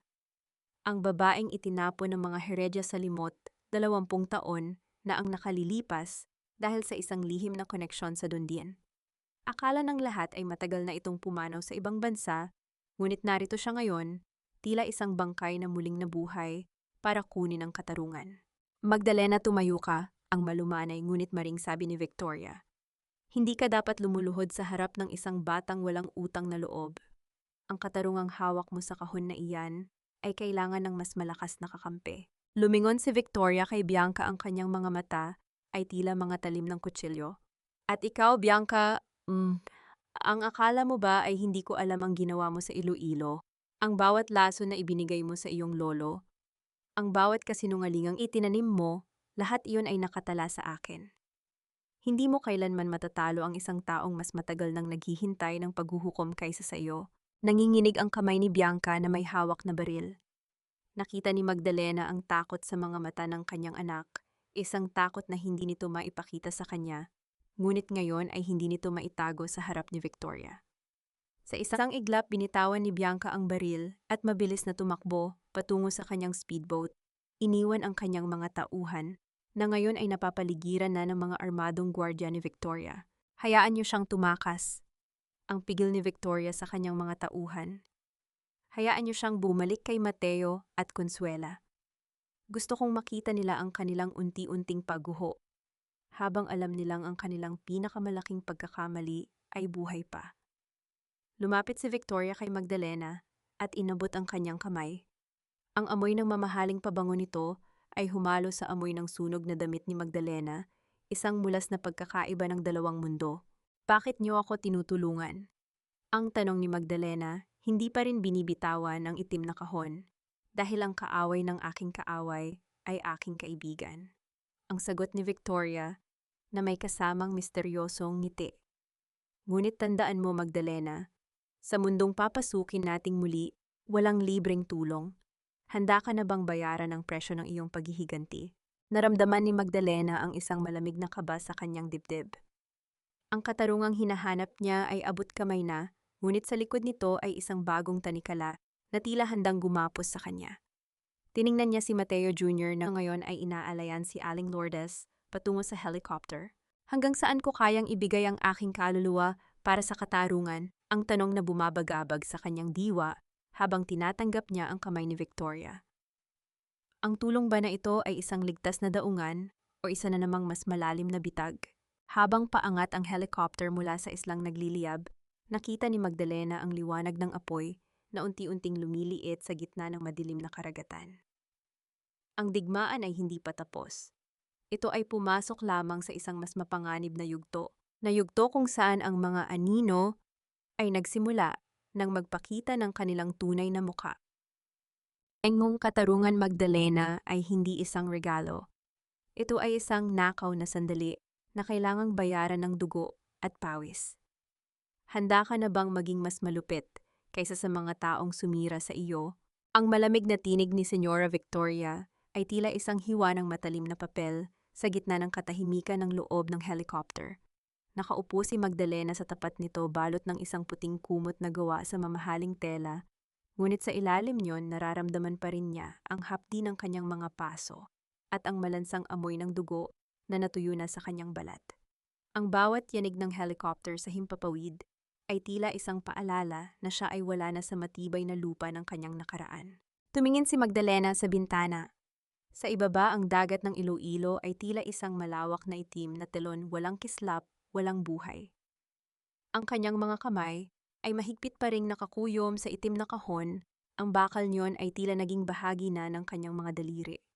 Hindi niya binitawan ang kaisa-isang bagay na nagpapatunay na siya ay biktima kahit na ang presyo ng pagkakahawak dito ay ang pagkawala ng kanyang huling katiting na inosensya. Bakit kailangan niyo pang bumalik, Victoria? Ito ang mahinang tanong ni Magdalena. 20 taon kayong nanahimik. Bakit ngayon pa kung kailan nabuna ang lahat? Isang mapait na ngiti ang sumilay sa mga labi ni Victoria habang dahan-dahan nitong inaalis ang kanyang salamin sa mata. Dahil ang Abo Magdalena ay ang pinakamainam na pataba para sa paghihiganti. Pinatay ni Consuela ang lalaking minahal ko, ang iyong ama. Inakala niya na sa pagpapaalis sa akin ay malilinis na niya ang kanyang mga kamay. Ngunit ang mga sugat na iniwan niya ay hindi kailanman naghilom. Nag-ipon ako ng lakas sa ibang bansa para lamang sa gabing ito. Hinawakan ni Victoria ang nanginginig na kamay ni Magdalena. Ang haplos nito ay hindi katulad ng kay Mateo Jr. na puno ng malasakit. Ito ay malamig at kalkulado, tila isang commander na sinusuri ang kanyang pinakamahalagang kawal. Sa susunod na 2 araw gaganapin ang huling pirmahan para sa pagsasanib ng kumpanya ng mga Heredia at ng isang malaking investor mula sa Manila. Iyon ang gabi ng kanilang pinakamalaking tagumpay. At doon natin sila bibitayin sa harap ng lahat. Naramdaman ni Magdalena ang isang matinding panghihina sa kanyang dibdib. Tumingin siya sa isang maliit na salamin sa loob ng helicopter. Hindi niya nakilala ang babaeng nakatingin sa kanya. Ang buhok ay gulo-gulo at may bakas ng abo, ang mga mata ay malalim at puno ng madilim na anino at ang mga labi ay wala ng kulay. Ito na ba ang Magdalena na pinangarap ng kanyang ama? Isang babaeng punong-puno ng puot. Huwag kang matakot sa nakikita mo, Magdalena. Ang bulong ni Victoria, tila nababasa ang kanyang iniisip. Ang babaeng iyan ang magpapabagsak kay Mateo. Ang babaeng iyan ang kukuha sa lahat ng luha ni Consuela. Gamitin mo ang sakit na yan. Huwag mong hahayaang maghilom ang mga sugat mo hanggang hindi mo nakikita ang kanilang pagluhod. Sa likurang bahagi ng helicopter, nakita ni Magdalena si Mateo Jr. na tahimik na nagmamasid. Ang mga mata nito ay puno ng pag-aalala, tila nais siyang abutin at ilayo sa mapanganib na laro ni Victoria. Ngunit alam ni Magdalena na huli na. Ang utang na loob niya kay Victoria ay isang tanikalang mas matibay pa sa rehas ng piitan. Ano ang plano? Ang tanong ni Magdalena, ang kanyang boses ay naging matigas at walang emosyon, tila isang bakal na hinubog sa apoy ng bodega. Babalik ka sa Iloilo hindi bilang isang takas, kundi bilang isang multo.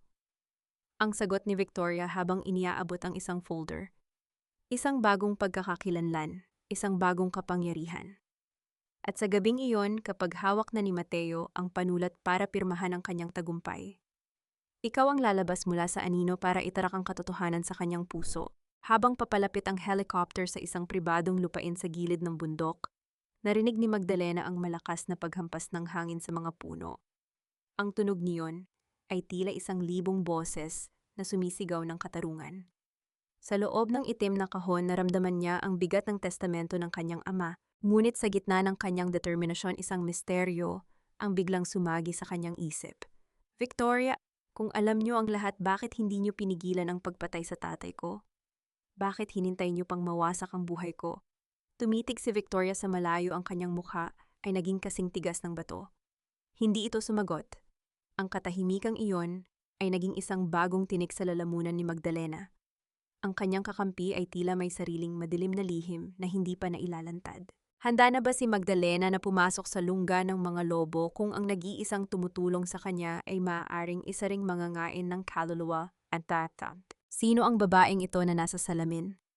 Ang mga mata ay hindi na marunong lumuha, at ang balat ay tila porselanang kasing lamig ng kamatayan. Ang bulong na ito ni Magdalena ay tila isang sumpa habang pinagmamasdan niya ang kanyang sariling refleksyon sa loob ng marangyang silid ni Senyora Victoria. Wala na ang punit-punit na gown na puno ng abo at dugo. Ngayon suot niya ang isang kulay abo na sutla na tila balot ng hamog, isang kasuotang sadyang pinili para sa isang multong nagbabalik. Ang kanyang buhok ay maayos na nakapusod, walang kahit isang hiblang nakawala, tila ang bawat bahagi ng kanyang pagkatao ay nakakulong na sa isang matinding disiplina ng puot. Huwag mong hanapin ang Magdalenang dati, dahil pinatay na siya ng mga heredya sa loob ng bodega.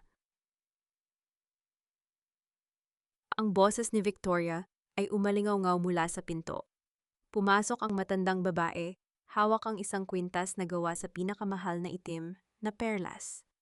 Isuot mo ito. Ito ang simbolo ng iyong kapangyarihan. Isang perlas na hinubog sa dilim sa ilalim ng matinding pressure gaya mo. Dahan-dahang lumapit si Victoria at isinuot ang kwintas sa leeg ni Magdalena. Ang lamig ng mga perlas ay tila yelong dumampi sa kanyang balat, nagpapatayo sa mga balahibo sa kanyang batok. Tonight is the night, Magdalena. Ang lahat ng media sa bansa ay naroon. Mateo is expecting a celebration. He is expecting to become the king of the pearl industry. Little does he know the queen is coming to take her crown back. Handa na ang lahat, Victoria. Ang sagot ni Magdalena, ang kanyang boses ay walang panginginig, tila isang patalim na dumaan sa hasaan. Pero pagkatapos nito, pagkatapos kong makuha ang katarungan, ano na ang matitira sa akin? Isang maikling katahimikan ang namayani. Bago sumagot si Victoria. Katarungan lang ang mahalaga ngayon, huwag mo nang isipin ang bukas. Nang lumabas si Victoria, pumasok naman si Mateo Jr. sa silid. Ang kanyang mukha ay puno ng pag-aalala, ang kanyang mga mata ay tila nagmamakaawa. Lumapit siya kay Magdalena, ngunit huminto sa distansyang tila may pader na nakapagitan sa kanila. Magdalena, huling pagkakataon na ito. Pwede pa tayong umalis. Pwede nating ibigay ang ebidensya sa mga awtoridad at hayaan silang gumawa ng trabaho nila. Hindi mo kailangang gawin itong palabas na ito. Ang pakiusap ni Mateo Jr., ang kanyang tinig ay puno ng emosyon. Hindi sapat ang kulungan para sa kanila, Mateo. Ang tugon ni Magdalena habang hindi inaalis ang tingin sa salamin. Gusto kong makita ang sandali na mawawala sa kanila ang lahat ng yaman ng dangal at ang tiwala ng mundong niloko nila. Gusto kong makita ang mukha ni Bianca kapag nalaman niyang ang taong pinatay niya ay hindi ang kanyang lolo, kundi ang huli niyang pagkakataon para maging tao. Pero nagbabago ka na, Magdalena, ang malungkot na sabi ni Mateo Jr. Ang Magdalenang minahal ko, ang Magdalenang umaawit sa dilim ng selda, Unti-unti na siyang nagiging katulad ni Victoria, isang taong nabubuhay lang para sa galit. Napalingon si Magdalena at sa isang saglit ang kislap ng dati niyang sarili ay sumilay sa kanyang mga mata. Ang Magdalenang iyon ay namatay na kasama ng kanyang ama. Ang Magdalenang kaharap mo ngayon ay ang tanging paraan para mabuhay tayo pareho. Huwag mo akong pigilan, Mateo. Utang ko ito sa tatay ko. Utang ko ito sa sarili ko. Hinawakan ni Mateo Jr. ang kamay ni Magdalena, isang mahigpit at mainit na hawak na tila nais siyang ibalik sa realidad. Kung iyan ang desisyon mo, sasamahan kita. Pero tandaan mo, kapag tapos na ang lahat, ako ang kukuha sa iyo mula sa dilim na ito. Hinding-hindi kita iiwan sa kamay ni Victoria. Nang makarating sila sa tapat ng Ingrandeng Hotel, kung saan gaganapin ang event, ang tunog ng mga flash and camera at ang masiglang musika mula sa loob ay tila isang hiyaw ng mga demonyong nagdiriwang. Nakita ni Magdalena sa isang monitor sa labas ang mukha ni Mateo Sr. at Bianca kapwa nakangiti, kapwa mukhang kagalang-galang habang bumabati sa mga bisita. Si Senyora Consuela ay naroon din, hawak ang kanyang rosaryo habang tumatanggap ng mga papuri. Naramdaman ni Magdalena ang mabilis na pagtibok ng kanyang puso. Ang kanyang mga daliri ay humigpit sa hawak niyang clutch bag, kung saan nakatago ang digital copy ng lahat ng ebidensya mula sa itim na kahon. Oras na, ang bulong ni Magdalena sa kanyang sarili. Ngunit bago siya makahakbang papasok, isang security guard ang humarang sa kanila. "Excuse me, ma'am, I need to see your invitation. This is a private event of the Heredia family." Isang mapait na ngiti ang sumilay sa mga labi ni Magdalena. Inabot niya ang isang card na kulay itim na may gintong tatak, isang imbitasyong hindi inaasahan ng sinuman. Ang pangalang nakasulat doon ay hindi Magdalena Heredia. "Sabihin mo kay Mateo ang kanyang pinakamalaking pagkakamali ay narito na," ang malamig na utos ni Magdalena. Sino ang pangalang ginamit ni Magdalena para makapasok? At ano ang magiging reaction ng mga Heredia kapag ang babaeng inakala nilang abo na ay biglang lumitaw sa gitna ng kanilang pinakamalaking tagumpay? Ipinapakilala ang bagong mukha ng Heredia Group of Companies, ang babaeng magpapatuloy ng dangal ng ating Don din, ang aking anak, si Bianca Heredia. Ang tinig ni Mateo Sr. ay umalingaw-ngaw sa buong ballroom ng Grand Hotel, puno ng pagmamalaki at tagumpay. Ang palakpakan ng mga piling panauhin ay tila isang malakas na ulan na bumabagsak sa bubungan, masigla at walang tigil. Sa gitna ng entablado nakatayo si Bianca, suot ang isang kumikinang na puting gown na tila isang anghel, habang sa tabi niya ay si Senyora Consuela na marahang humahaplos sa kanyang rosaryo. Ang mukha ay puno ng huwad na kabanalan. Ngunit ang katahimikan ay biglang bumalot sa silid nang ang malalaking pintuan sa dulo ng ballroom ay bumukas ng dahan-dahan. Ang tunog ng mga yabag ng sapatos na tumatama sa marmol na sahig ay tila isang mabagal na marcha ng kamatayan. Ang lahat ng mata ay lumingon sa aninong papalapit, isang babaeng balot ng misteryo, suot ang isang kulay abong sutla na tila usok na naglalakad, at sa kanyang leeg ay nagniningning ang isang itim na perlas. Ang akala ko ba ay tapos na ang oras ng mga kwentong pambata, Mateo? Bakit tila nakalimutan niyo yatang imbitahan ang tunay na may-ari ng lahat ng ito? Ang boses ni Magdalena ay hindi malakas, ngunit ang talim niyon ay tila humiwa sa hangin dahilan upang tumigil ang musika at mapatid ang hininga ng mga naroon. Ang bawat hakbang niya patungo sa entablado ay puno ng awtoridad. Ang kanyang mga mata ay nakapako kay Mateo Sr. na ngayon ay unti-unting namumutla, tila nakakita ng isang multong bumangon mula sa hukay. "Ma'am Magdalena," ang nauutal na sambit ni Mateo Sr. Ang kanyang kamay na may hawak na mamahaling panulat ay nagsimulang manginig.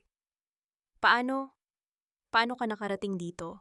Hindi mahalaga kung paano ako nakarating, Mateo. Ang mahalaga ay kung ano ang dala ko," ang malamig na sagot ni Magdalena habang tumatayo sa harap ng entablado.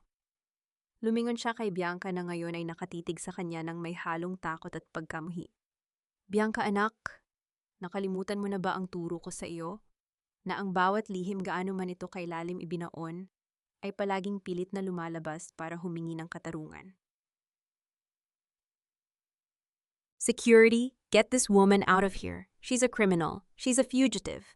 Ang sigaw ni Bianca, ang kanyang boses ay naging matinis at puno ng desperasyon. Ngunit walang security guard ang gumalaw. Sa halip ang malaking screen sa likod ng entablado, na dapat ay magpapakita ng bagong logo ng kumpanya, ay biglang kumislap at nagbago. Ang bawat tao sa ballroom ay napasinghap nang lumabas ang isang video recording. Malabo ang kuha ngunit malinaw ang mga boses, ang gabing nilason si Don Alfonso, ubusin mo ito lolo. Para gumaan ang pakiramdam mo. Ang boses ni Bianca sa video ay tila isang sumpa na umalingaw-ngaw sa buong silid. Nakita ng lahat kung paano inabot ng dalaga ang baso sa matanda at kung paano nanginginig na ininom iyon ni Don Alfonso bago ito dahan-dahang bumagsak sa kanyang silya. Ang katahimikan sa ballroom ay naging kasing bigat ng isang libingan. Ang mga panauhin ay nagsimulang magbulungan ang kanilang mga muka ay puno ng pandidiri at gulat. Tumingin si Magdalena kay Senyora Consuela na ngayon ay nabitawan ng kanyang rosaryo. Ang mga butil niyon ay nagkalat sa sahig, isang simbolo ng kanyang nadungisang kabanalan. Ito ang katotohanang pilit ninyong sinunog sa bodega. Ang sabi ni Magdalena, ang kanyang tinig ay puno ng pait. Pinatay ninyo ang aking ama, ibinenta ninyo ang aking dangal. At ngayon pati ang kumpanyang binuo ng pawis at dugo ng aking pamilya ay nais ninyong nakawin. Lies, pure lies. Gawa-gawa lang yan ang mga kalaban namin. Ang hiyaw ni Mateo Sr. habang pilit na kinukuha ang mikropono. Magdalena, ikaw ang pumatay sa kanya. Ikaw ang takas. Ang tanging takas dito, Mateo, ay kayo. Ang boses ni Senyora Victoria ay pumailan lang mula sa likuran ni Magdalena. Pumasok ang matandang babae, kasama ang isang pangkat ng mga opisyal mula sa National Bureau of Investigation. Ang lahat ng ebidensya mula sa mga dokumento ng Tron Thuy hanggang sa testimonya ni Aling Lourdes ay nasa kamay na ng batas. Tapos na ang paghahari ninyo sa Iloilo. Naramdaman ni Magdalena ang isang kakaibang ginhawa sa kanyang dibdib. Ngunit kasabay niyon ay ang isang matinding hapdi habang nakikita ang kanyang anak na si Bianca na pilit na nagtatago sa likod ng kanyang ama. Ito ang katarungang hiningi niya, ngunit bakit tila may bahagi ng kanyang puso na unti-unti ring namamatay. Mommy, please help me. Ang mahinang bulong ni Bianca ang kanyang mga mata ay muling nagkunwaring puno ng luha. Tumingin ng diretso si Magdalena sa kanyang anak. Ang ina na tutulong sa iyo ay namatay na sa gabing sinunog mo ang bodega, Bianca. Ang Magdalenang kaharap mo ngayon ay ang taong magsasara ng pintuan ng iyong kalayaan. Habang pinaliligiran ng mga awtoridad sina Mateo Sr., Bianca at Senyora Consuela, ang mga flash ng camera ay tila mga kidlat na naglalantad sa kanilang bawat dumi. Ang ingay ng ballroom ay napalitan ng tunog ng mga posas na nagkakalansing. Ngunit sa gitna ng tagumpay, isang bagay ang napansin ni Magdalena. Si Mateo Sr. sa gitna ng kanyang pagkakagulo ay mabilis na may dinukot mula sa loob ng kanyang taksido. Isang maliit na bote ng likido. Bago pa man makakilos ang sinuman, itinapon niya ang likido sa direksyon ni Magdalena. Kung babagsak ako, isasama kita sa impyerno, Magdalena, ang huling hiyaw ni Mateo Sr. Naramdaman ni Magdalena ang isang kamay na humablot sa kanya at humila sa kanya palayo kasabay ng tunog ng pagbasag ng bote sa sahig at ang usok na nagmumula sa asidong tumunaw sa carpet. Si Mateo Jr., ito ang kanyang katawan ay muling naging panangga para sa kanya. Wala na silang magagawa, Magdalena. Tapos na yung bulong ni Mateo Jr. habang mahigpit siyang yakap. Ngunit habang inilalabas ang mga Heredia, tumingin si Bianca sa kanyang ina sa huling pagkakataon. Walang pagsisisi sa kanyang mga mata kundi isang madilim na pangako ng pagbabalik. Ang kung pinakamahirap na bahagi ng pakikipaglaban sa mga halimaw ay ang masiguradong hindi ka naging isa sa kanila sa pagtatapos ng gabi. Ang bulong na ito ni Magdalena ay tila isang malalim na buntong hininga habang nakatayo siya sa balkonahe ng hotel, malayo sa ingay ng mga sirena ng pulis at sa nakakasilaw ng mga flash ng camera sa ibaba. Ang malamig na hangin ng Iloilo ay humahaplos sa kanyang mukha, dahan-dahang tinatangay ang amoy ng asido at usok na tila pilit na kumakapit sa kanyang balat. Sa kanyang leeg, ang itim na perlas ay tila bumigat, isang paalala ng tagumpay na may kalakip na pait. Sa loob ng ballroom, tapos na ang palabas. Ang mga Heredia ay kinaladkad palabas sa harap ng mga taong dati ay yumuyukod sa kanila. Nakita ni Magdalena ang huling sulyap ni Senyora Consuela. Ang mga mata nito ay hindi na naghahanap ng langit kundi nakapako sa sahig, puno ng matinding kahihiyan o hiya na mas masakit pa sa anumang latay. Si Mateo Sr. ay nagpupumiglas habang isinasakay sa presinto ang kanyang dangal ay tuluyan ng nadurog kasama ng bote ng asidong itinapon niya. Magdalena, ang malambot na tinig ni Mateo Jr. mula sa kanyang likuran. Tapos na, wala na sila, nakuha mo na ang katarungan para kay Don Alfonso. Dahan-dahang hinarap ni Magdalena ang lalaki. Nakita niya ang bahagyang paso sa braso ni Mateo Jr. ang pinsalang natamo nito habang inililigtas siya. Nakuha ko nga ang katarungan, Mateo, pero bakit tila ang pakiramdam ko ay mas lalo akong nawalan? Ang anak ko, ang batang pinangarap kong maging tagapagligtas ng iba, ay doon magpapalipas ng gabi sa likod ng mga rehas. Hindi mo kasalanan ang mga desisyon ni Bianca Magdalena, ang maring sabi ni Mateo Jr. habang dahan-dahang lumalapit. Pinili niyang maging bahagi ng kadiliman ng mga Heredia. Ang tanging ginawa mo ay ilantad ang katotohanan. Lumapit si Senyora Victoria, ang kanyang bawat hakbang ay tila isang marahang palakpak sa sarili niyang tagumpay. Huwag kang malungkot para sa mga taong hindi marunong magmahal, Magdalena. Ang Don Dian at ang kumpanya ay sa iyo na muli. Bukas ikaw na ang opisyal na reyna ng mga perlas sa Iloilo. Tiningnan ni Magdalena ang matandang babae. Ngayon niya lamang napagtanto ang pagkakaiba ni Victoria at ng kanyang sarili. Si Victoria ay nabubuhay para sa katapusan ng laban samantalang siya ay naghahangad lamang ng kapayapaan. Hindi ko na gusto ang Corona, Victoria, ang malamig na pahayag ni Magdalena. Ang kanyang mga kamay ay dahan-dahang lumapit sa kanyang leeg at kinalas ang kwintas ng itim na perlas. Inabot niya ito sa matanda. Ito ang simbolo ng paghihiganti mo. Ibinabalik ko na ito sa iyo. Ang katarungang nakuha ko ay sapat na para makatulog ako ng mahimbing.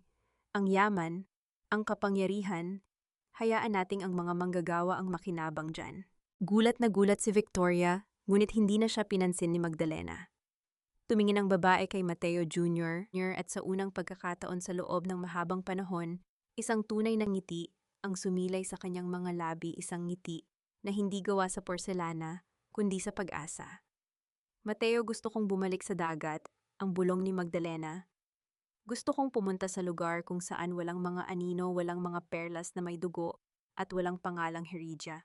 Sasamahan kita. Ang sagot ni Mateo Jr., ang kanyang mga mata ay nagniningning sa katapatan.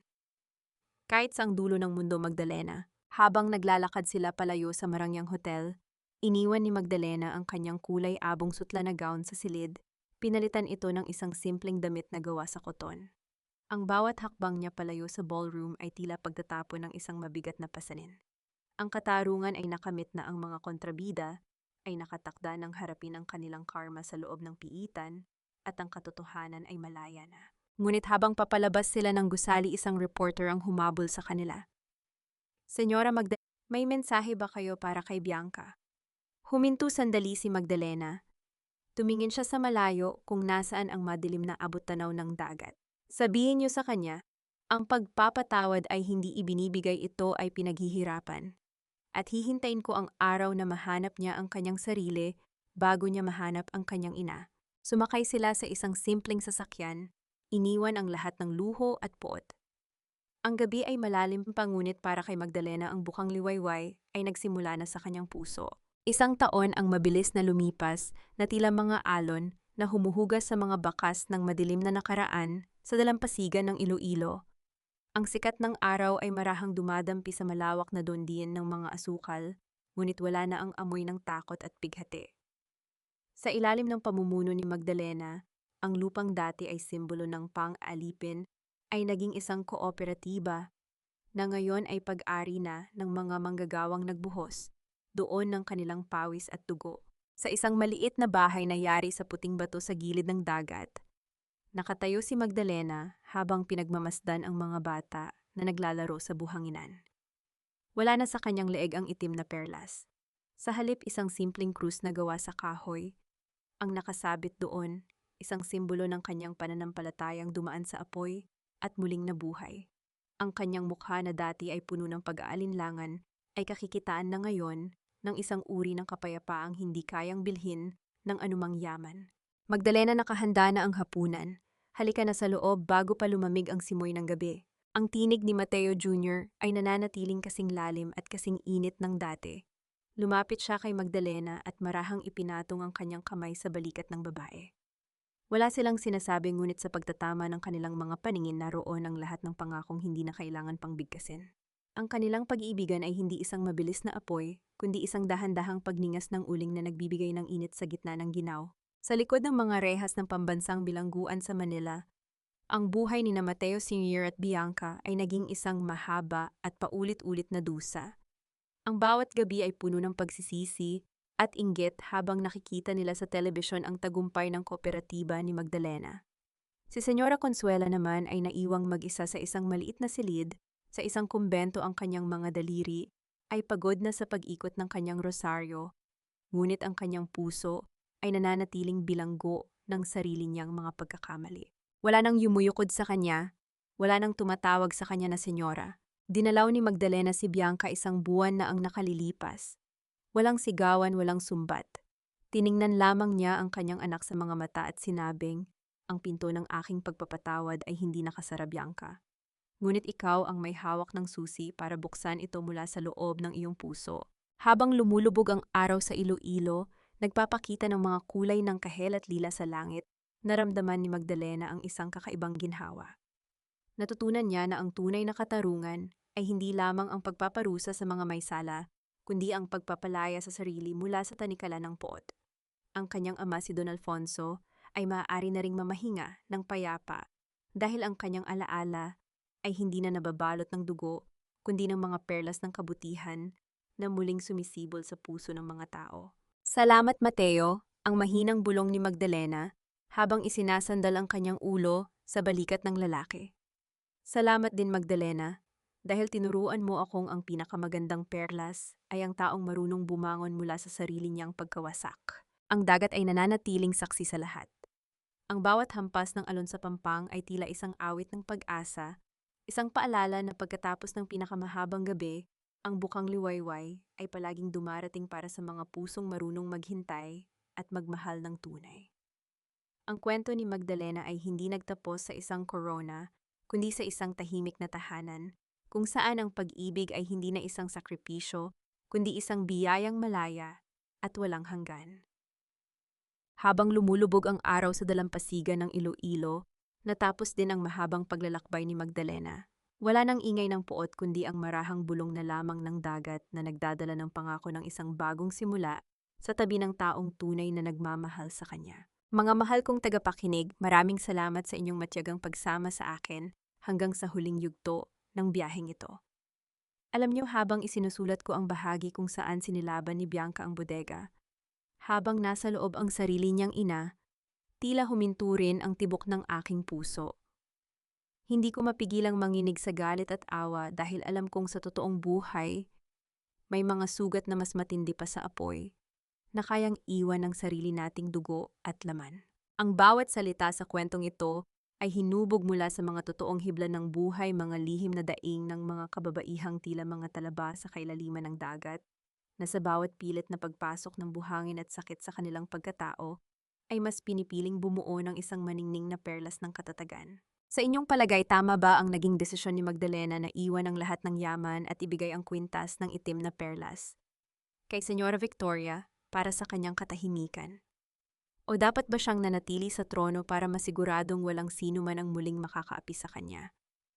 Ngayon, habang pinakikinggan nyo ang aking tinig, nasaan po kayo?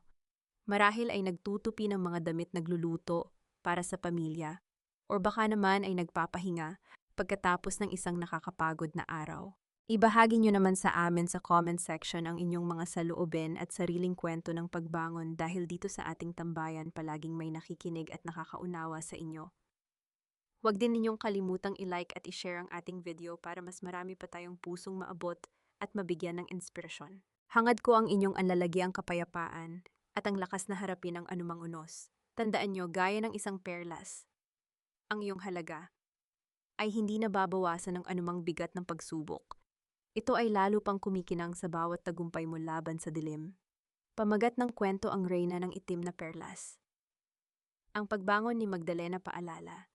Ang lahat ng mga tauhan at sitwasyon sa kwentong ito ay katang-isip lamang nilikha para sa layunin ng libangan at paghahatid ng positibong mensahe.